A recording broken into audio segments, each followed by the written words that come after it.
بسم الله الرحمن الرحيم. الحمد لله رب العالمين، والصلاة والسلام على أشرف الأنبياء وخاتم المرسلين محمد وعلى آله وصحبه وسلم. ربنا هب لنا من لدنك رحمة وهيئ لنا من أمرنا رشدا. ربنا أرنا الحق حقا وارزقنا اتباعه، وأرنا الباطل باطلا وارزقنا اجتنابه. ربنا اغفر لنا ولإخواننا الذين سبقونا بالإيمان، ولا تجعل في قلوبنا غلا للذين آمنوا ربنا إنك رؤوف رحيم. آمين. براني برزو خوشويست خوش حالم كلا درسي چديك شرح متن عقيدة طحاوي بخزمتان دقموا خواهي قورة بقوري وعظمتي خوي أو درسان بغات ترازوي حسنات من وترازوي تاكا كان ماني في قرصكا، وخواهي پروردگار تبارك وتعالى بمسلماني بمان جيني، بمسلماني بمان مريني، بمسلماني زندمان بكاتو يا رب العالمين. قيشتنا فقرية نوية دفرمي: ولا نفضل أحدا من أولياء على أحد من الأنبياء عليهم السلام، ونقول نبي واحد أفضل من جميع الأولياء. برابر زكاني خم دفرمي تفضيل واتا حساب بو كردني زياتر، يعني بقورة دانان كسيك تبي قورة تربية لكسيك. جاري لدرسكاني الرابردو خويندمان قليات تانبي ولي چه قلت من همو إيمان دارك ولي خواي پروردگاره، بلام أو ولاية وليه فرق دكات لكسيك بو كسيك ديكا. لبرو إنساني إيمان دار خواهي قوله بخو بيناسي كردون، بخو بيناسي كردون لقرآني بيروز دا إنساني ولي أو كسيك إيمان ديني كباوري بخواه بروجي دوائيه أهل طاعة عبادته وأهل تقواه. بلام هموی لیک درجنین بله همو اولیای خوای پروردگار ولیکانی خوای پروردگار لیک درجن نخیر اوی که زور اهلی تقوا و دیندار و خویل همو حرام و خویل شبهات و آنها تپارزه و زور پلو پایان برزه و آوانه مستجیب الدعوان، یعنی دعا کانیان لله خوای پروردگار جیر دبیتن، یعنی مبستی پی اوانه که پلو پای برزیان هیا. دفرمي ولا نفضل أحدا من الأولياء لبروي وليكان خواهي فرقا يكدونين محددين.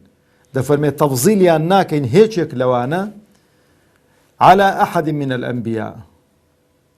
أقاتن ليبي أو بيا وبرزة شيخ طحاوي بلاش يقصنا كردون كان لو سردمي استاش لوانا هندي خلطي جاهل ونخوين دوار وآواك ادعاي الطريقة وانا دكا شيخي خوي بيلا بشيش زوري پیغمبران قورة تربية عليهم الصلاة والسلام.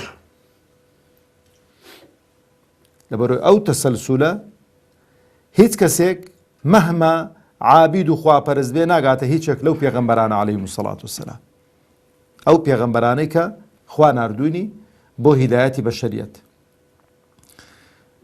و پیغمبريك تفرمي ونقول ما بستي شخصي خوينيه، ما بستي بي أهل السنة وجماعية، ما بستي بي أهل السنة وجماعية.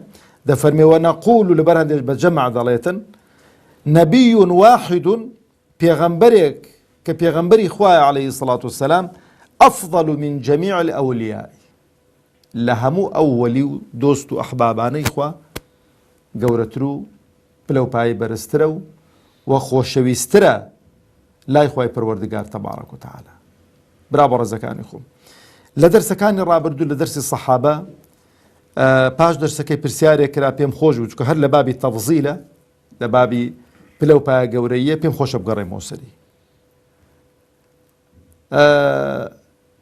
پیغمبر عليه الصلاة والسلام لتندان فرمودة ده فرمي هيت كس لإيوة حتى بو صحاباني كالدواي فتح مكة مسلمان بون ده فرمي اگر بقدر چوي چي احد زيار ببخشن ناقاته تسنگي چيوان ناگاتە چەنگێکی وان. خوای گەورەش دەفەرمێ لا يستوي منكم من أنفق من قبل الفتح وقاتل وەکو یەک نین. ئەدی ئەو فەرمودانەی دیکە کە دەبینن، ینی بۆ نمونە دوو فەرمودەمان هەنجارە فەرمودەیەک لەوانەیە بە هەڵە خەڵک لێ حاڵی بوو بێ، بەڵام فەرمودەیەکی دیکە دەفەرمێ پێغەمبەری خوا عەلەیهی السەڵات والسەلام دەفەرمێ ئین من وەڕائیکم ئەیامە الصەبری، دەڵێ لە دوای ئێوە ڕۆژانێک دێنە پێش ئینسان دەبێ وەکو بڵێ ڕۆژانێکی زۆر سەخت و ناڕحەت و ڕۆژانێکی پڕ مەینەت و پڕ ئێش و ئازارن بۆ موسڵمانان، کە پێویست دەکاتن کە ئینسان دان بە خۆدا بگری لەسەر عەقیدە و بیر و باوەڕ و ئیمانەکەی خۆی و دەست لە ئیمانەکەی خۆی بەرنەدا. دەفەرمێ الصەبر فیه مثل قبض على الجمر، دان بە خۆداگرتن لەو ڕۆژەیدا وەکو ئەوەی وایە کابرا پشکۆیەکی ئاگری دەناو دەستی دابێتن، ئەو پشکۆ ئاگرە بە دەستی خۆی بگریتن فڕی نەداتن. یعنی چی؟ یعنی ئەو پشکۆی ئاگرە لە ناو دەستیدا گۆشتی دەستی پێسی دەستی بتوێنیتەوە بیسۆتینیتن فڕی نەداتن. زابدانە چە سەبرێکی دەوێت. چۆن تەشبیهی کردو پێغەمبەری خوا عەلەیهی السەڵات والسەلام. ئەو جا دەفەرمێ للعامل فيهم مثل أجر 50 رجلا يعملون مثل عمله. دەفەرمێ کەسێک لەو ڕۆژەیدا کە دەست بە ئیمان و عەقیدە و بیر و باوەڕەکەی خۆی وەبگرێ و عەمەلی ساڵح بکە پاداشتی 50 کەسی هەیە. فەرمیان قالوا وزادني غيره قالوا يا رسول الله، ڕاویەکە دەفەرمێ ئەوەشیان بۆ ئەوە کردووم، قالوا يا رسول الله أجر 50 منهم، فەرمیانەی پێغەمبەری خوا پاداشتی 50 کەسی هەیە لەو مسلمانانەی کە لەگەڵ خۆی و لەو سەردەمەی خۆیدا دەژین. قال أجر 50 منكم، فەرمووی نەخێر پاداشتی 50 لە ئێوەی سەحابەی هەیە. علەما دەفەرمون برایانی بەڕێزم لەو جانبەیدا لەو بابەیدا چکە جانب زۆرن، یعنی ئەسحاب هەر ئەویان نەبوو، هەر سەبریان نەبووە لەسەر مەعانات و لەسەر ناخۆشیاندا، قۆناغ و مەحەطەی زۆر بوون، هەرچی بکەین ناگەینە ئەسحابی پێغەمبەری خوا. ئەوە نییە کابرا مەسەڵ خۆ فەزیلەتێکی گەورەیە بۆ مسلمانانی ئەم سەردەمەی ئێمە، بەڵام لەو جانبە و لەو بوارەیدا بەڵێ پاداشتی 50 لە سەحابەکانی پێغەمبەریان هەیە. بەڵام ئایا بەوەی و پێش ئەو سەحابانە دەکەوی تۆ نەخێر، لەبەرەوەی قۆناغ و مەرحەلە و جانبی دیکە هەن کە ئەسحابی پێغەمبەری خوا پێش ئەو خەڵکە کەوتونەوە خەڵک نایانگاتێ لە ماڵبەخشین دەڵێ لە جیهاد و تێکۆشان و خەبات و ئیثار و دەیان بابەتی دیکە دەتوانی لەژێر ئەو ناونیشانە ڕێزکەی کە هیچ کەسێک باوان ناگات. و هەربینینی پێغەمبەری خوا عەلەیهی السەڵات والسەلام ئەو کفایەتە فەزیلەتێکە کەس پێی ناگات. ئەو جەبرا بەڕێزەکانی خۆم طبعا حديث صحيحة شيخي الباني لسلسلة أحاديث صحيحة هناويتي دفرمي إمامي بيهقي رحمتي خواه لبيد جرته لبيغمبري خواه عليه الصلاة والسلام دفرمي أن رسول الله صلى الله عليه وسلم قال من أحيا سنتي عند فساد أمتي أو ليرة بغلطي هنديك سودا كذا فرمي فله أجر 50 شهيدا يعني 100 شهيد. رواياتك بوشي ويا من أحيا سنتي عند فساد أمتي فله أجر الشهيد، أو أجر الشهيد ما بس الشهيد أصحابانيا ما دي الصحابانيا تفرمي لكاتك خلق برو فسق وفساد برو بشت هالكردن لسنتي بيغمبر دروا عليه الصلاة والسلام كسيك بسنة كاني بيغمبري خوا عليه الصلاة والسلام زيندوب كاتوا أو كسا دفرمية خوای گەورە پاداشتی شەهیدێکی پێدەدا ئەو کەسەی کە لە پێناو خوای گەورە جیهادی کردبێ شەهید بوو بێ خوای گەورە شەهادەکەی لێ قبول کردبێتن جا ئەو کەسە چیە نازانین ناوی نەداوە چیە لە چ سنفێکە، بەڵام مهمەوە شەهادەتەکەی لێ قبول کراوە ئەو شەهیدیە چ پلەپایەکی ئەو کەسەش کە ئاوا سنەتی پێغەمبەری خوا عەلەیهی السەڵات والسەلام زیندوو دەکاتەوە ئەو پلەپایی دەست دەکەوتن خوای گەورە لەوانەمان حیساب بکە یا رب العالمین. دینەوە سەر بابەتی خۆمان برا بەڕێزەکانی خۆم. دائما ئینسان محەبەت و خۆشەویستی بۆ مسلمانان دەبێت بە گوێرەی ئیلتیزام و دینداری و سوود و کەڵک بێ بۆ دین، نابێ هەڵقوڵاوی مەسلەحەت و عاتیفە و خزمایەتی بێتن. ئەمڕۆ بە تایبەتی تەماشە دەکەم قومیەت و خزمایەتی و عەشرەتایەتی یعنی ئیفرات و تەفریتی زۆری تێکراوە و لە سنووری شەرع چۆتە دەرەوە. کابرا دەڵێ مادام لە قەومەکەی خۆم ئەگەر خراپترین کەسیش بێ خۆشم دێ چونکە کوردە، ئەوی دیکە دەڵێ چونکە عەرەبە، ئەوی دیکە دەڵێ چونکە فارسە، ئەوی دیکە دەڵێ چونکە تورکە. ئایا ئەو پێوەرە پێوەرێکی صحیحە؟ نە. پێوەری دروست و پێوەری صحیح ئەوەیە چێ لە هەموو کەس مسلمانترە و هەلی تەقواترە، وەکو خوای گەورە دەفەرمێ ئین ئەکرەمەکم عند الله ئەتقاکم. لای خوای گەورە چێ بەڕێزە دەبێ لای تۆش ئەوە بەڕێز بێ. لای خوای پەروەردگار چێ خۆشەویستە دەبێ لای تۆش ئەوە خۆشەویست بێتن.